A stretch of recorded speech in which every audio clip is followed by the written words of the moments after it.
السلام علیکم دوستوں، welcome to my YouTube channel horror stories by Aafia. دوستوں، ہارر سٹوریز بائی عافیہ میں ایک نئی ہارر سٹوری کے ساتھ میں حاضر ہوں۔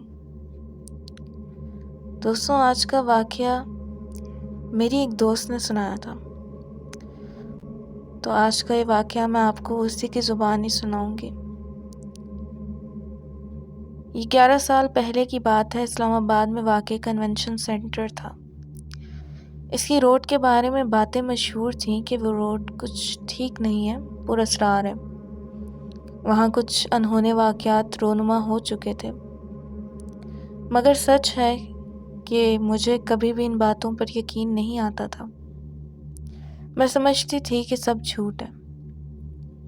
ایک رات ہم مہندی کا فنکشن اٹینڈ کر کے واپس گھر کی طرف آ رہے تھے، میں اور میری بہن۔ ہم رات کو 2:30 بجے شادی والے گھر سے نکلے۔ میں نے گھر فون کر دیا تھا کہ ہم واپس آ رہے ہیں۔ ابھی ہم آدھے راستے پر ہی تھیں کہ امی کی دوبارہ کال آئی کہ کدھر ہو؟ میں ڈرائیو کر رہی تھی۔ جیسے ہی میں نے کنونشن سینٹر کی سڑک لی تو میری گاڑی کی سپیڈ خود بخود کم ہوتی گئی اور 20 تک جا پہنچی۔ میں بہت حیران تھی کہ ہوا کیا، آخر خرابی کیا ہے، جبکہ میں تو ہمیشہ گاڑی کو چیک کر کے ہی چلاتی ہوں۔ پھر ایسا کیا ہو گیا تھا؟ میں نے سپیڈ دینے کی کوشش کی تو وہ 20 سے اوپر جا ہی نہیں رہی تھی۔ بہن امی سے باتیں کر رہی تھی، امی پل پل کی خبر لے رہی تھی کہ ہم کدھر ہیں وغیرہ وغیرہ۔ بہن نے امی کو سب بتا دیا تھا کہ ہم کہاں پہنچ چکی ہیں۔ امی نے کہا کہ ہم دونوں آیت کریمہ کا ورد کریں، سو ہم نے ورد شروع کر دیا۔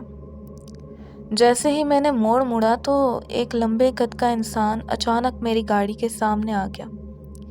وہ اچانک کہاں سے نکلا مجھے نہیں معلوم، وہ گاڑی کے بونٹ کے سامنے کھڑا ہو گیا اور میں نے گھبرا کر بریک لگا دی۔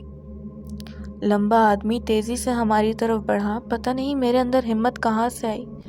میں نے گاڑی پیچھے ریورس کی، گاڑی کی لائٹ اس پر پڑی تو اس کا چہرہ دیکھ کر میں ڈر گئی۔ میرے منہ سے چیخ نکلی۔ پتہ نہیں ورد کا کمال تھا یا امی کی دعاؤں کا اثر تھا۔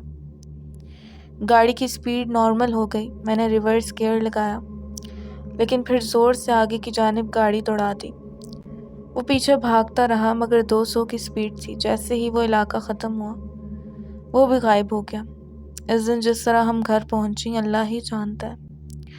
مجھے خوف ڈر کی وجہ سے 3 دن بخار رہا۔ امی نے اس دن کے بعد پھر کبھی مجھے ایسے باہر نہیں جانے دیا اور نہ ہی میں کبھی اس سائٹ پر کبھی رات کو گئی، اور پھر مجھے یقین ہو گیا کہ لوگ جو کہتے تھے سچ ہی تھا۔ آج تک وہ ہیبت ناک شکل مجھے نہیں بھولتی۔ اب مجھے نہیں معلوم کہ یہ سچ ہے کہ نہیں، مگر کیونکہ یہ میری دوست نے سنایا تو میں نے اسے آپ لوگوں کو سنا دیا، کیونکہ پراسرار چیزیں تو ہوتی رہتی ہیں۔